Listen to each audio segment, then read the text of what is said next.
crise de slush. Mes bottes sont toutes trempes puis on gèle. À chaque fois que je mets le pied dans la rue, ça me revole jusque dans le cul. Tout ce que je veux, c'est un peu de monnaie, puis ils pensent que t'es un assassin.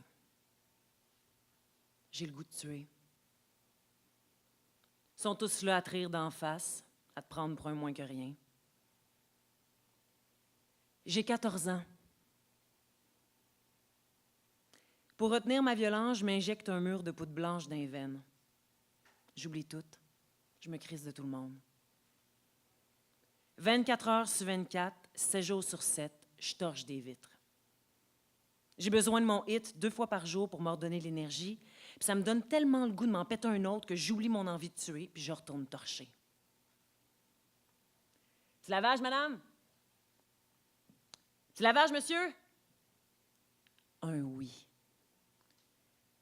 Je fais ça vite du mieux que je peux, mais mes bras sont tellement décrissés que je fais des lignes en essuyant. 30 sous. Merci, monsieur. Asti de chien sale. Petite prélasse dans ta grande âme, c'est tout ce que tu donnes. Crise de cheap de capier à marde. Fuck, man, il me demande 2 piastres pour avoir mon corps. Petit lavage, le grand? Mademoiselle? Un petit peu de change, s'il vous plaît. Rien pour cette lumière-là. Voir qu'ils sont toutes plus pauvres que moi. Tout ce qu'ils voient en moi, c'est une junkie, une rejet de la société. J'ai hâte de me le claquer. Oh, une BM.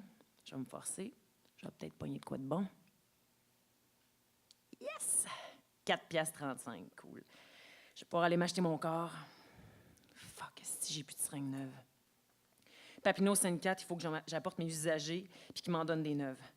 Donc, Saint-Denis, Sainte-Cat, au Cactus. Je fais l'aller-retour en 10 minutes tellement je rush. Je monte à la chambrette, je paye mon corps en change. Il dit rien parce que je viens souvent. Ici, c'est un hôtel, fait que je le tête pour qu'il me laisse me le faire dans la chambre libre. Je monte à la chambre 307 puis je m'assieds sur le lit. J'ai rempli ma flûte à 20 units puis je la pousse dans le baggies. La poudre se dilue, je la retire, 29 units. Ça va être une crise de bonne. J'attache un condom à mon coude, mon épaule.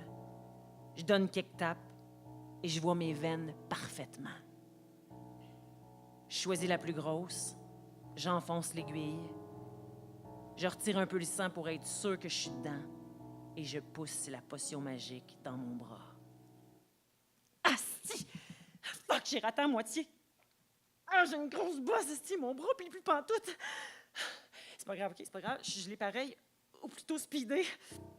Je sors en courant, j'agrippe mon squeegee, je saute dans le trafic. Ah, si un char m'écrase le pied, oups! Ah, si elle est verte, je tremble, je marche en rond, je pourrais courir jusqu'à Québec. 7, 8 minutes après l'injection, les effets s'estompent. C'est le rush. J'ai mal. Tu voudrais pleurer de douleur mentale, mais il y a quelque chose qui t'en empêche. Faire de l'argent pour t'en acheter un autre qui te fera vivre l'extase. Quelques minutes.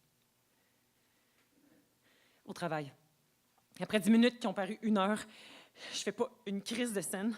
Tout à coup, il y a un vieux bonhomme qui me dit « Hey, va donc trouver une job, esti de crotté! » Fuck you, vieux Chris! Je vais te la défoncer, ton esti de face de manger une marde, Chris de tabarnak de calice. Esti de gang d'enculés de société pourrite. Les minutes passent. Pas le moindre soupçon de métaux. Je me mets à paranoïer. Esti, tout le monde le sait, là, que je suis dans un rush de poudre. Fuck, man, j'ai pas envie de me retrouver nez à nez avec un cochon qui va me donner un ticket de 135 $, là. Crise de tête en l'air, hein? Ils aiment ça faire chier les enfants de la rue. Ils savent bien que la parole d'un bœuf est bien plus forte en cours que celle d'un junkie. 10 minutes. 20 minutes. 25 minutes. Toujours rien. Je commence à regarder les sacoches, les chaînes en or, les manteaux de fresh, ceux en peau de vache, puis tout ce qui s'échange. J'ai mon squeegee, puis je me ferais un plaisir de le calisser d'en face de quelqu'un, là, n'importe qui, homme, femme, enfant, vieux, jeune, lettre. Je vous haïs tous autant les uns que les autres. Hey! Salut, ma jolie. Belle petite fille comme toi devrait pas être dehors à 2 heures du matin, surtout quand il fait moins 15. Tu viens-tu boire une petite bière avec moi? Non. Mais t'auras pas 30 cents? Pas de monnaie, mais... Je te donne 50 piastres, tu me fais une pipe. Je suis pas une pute, là. C'est humiliant, j'ai pas le goût. Mais c'est vite fait, puis que quelqu'un t'apprécie, même si c'est un étranger. Correct. Je veux le cash avant, puis on se parque pas trop loin, OK? On est allé dans une cour d'école au coin de Delorimier. Il était jeune puis cute. Je suis tellement sale que pour une fois, je m'en profitais. Il m'a filé le blé que j'ai immédiatement placé en sécurité entre mes bottes. J'enlève pas mon chandail, puis je veux pas me faire passer le doigt. Je m'en crisse que tu sois pas venu, là, je me pousse. Il a commencé à me serrer les seins comme s'il tordait une débarbouillette, puis à me les mordre douloureusement. Comme j'étais sur le dos, il me zignait dans la mouche, vraiment pas avec douceur. Je pouvais plus respirer. Il obstruait complètement ma gorge. Il retire la capote dans ma bouche, me la fait avaler avant d'ouvrir la portière puis de me pousser à l'extérieur sur la glace, à moitié nu. Il est parti. Sans regret. Comme si rien s'était passé. Pas le temps de m'apitoyer sur mon sort. J'ai besoin de mon hit au plus Christ. Je dois marcher jusqu'à Papineau-Sainte-Cat. Je cours parce que je suis pressée aussi, puis parce qu'il faut que je me défoule. Si je suis prisonnière d'un cercle vicieux, quelque chose me dévore de l'intérieur. Je voudrais faire exploser une bombe nucléaire qui m'aurait en son centre, puis jamais voir aucun visage, aucune rue, puis jamais rien. Le néant. C'est ça à quoi je rêve. Un lieu de tranquillité totale. Ontario-Papineau, je rencontre Steph. Hey, salut la petite! T'as l'air d'avoir pas mal frette. Je m'en allais justement me claquer un hit de smack. T'en veux-tu un peu? Pourquoi pas? On s'est assis. Il s'est mis à tomber une petite neige. Steph a préparé le vaccin. J'ai relevé ma manche. Mes bras sont affreux. J'ai 3 abcès, puis plein de bleus gros comme des oranges. J'ai demandé de me le faire. C'est le meilleur doc en ville. Ça doit faire au moins 10 ans qu'il se junk. J'ai confiance en lui. Il n'est pas menteur, ni voleur, puis il a vraiment un très grand cœur. J'ai même pas regardé ce qu'il a mis dans ma flûte. On était assis derrière le pizza curd, dans les marches. J'attends l'aube.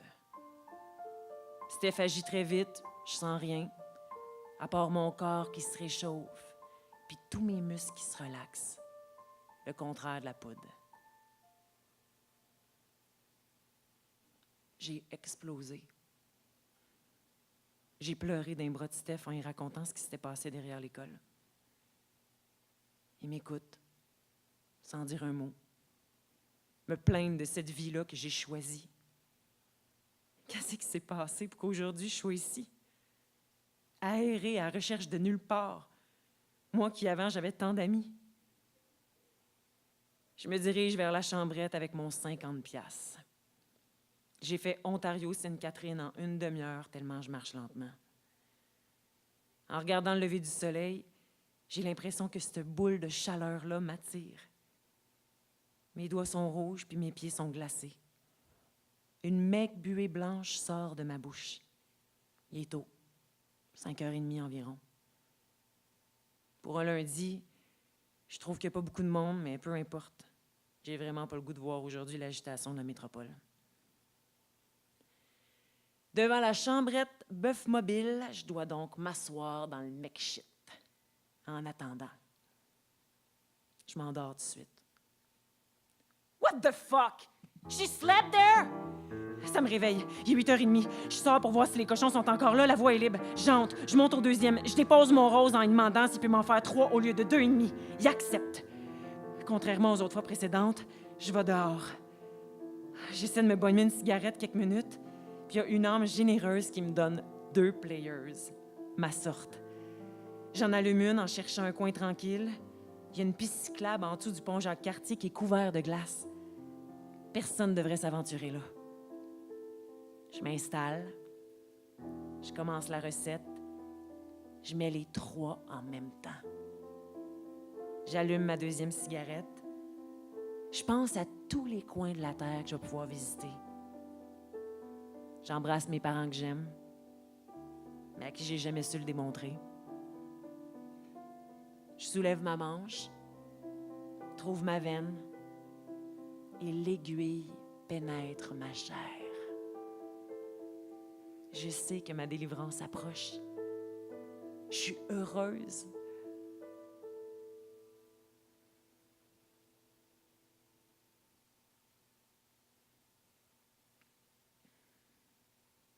Sur mon corps froid et bleu réside toujours un sourire.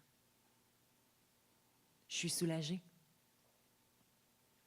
J'ai enfin quitté ce monde cruel que je regarde avec plaisir se détruire petit à petit par lui-même.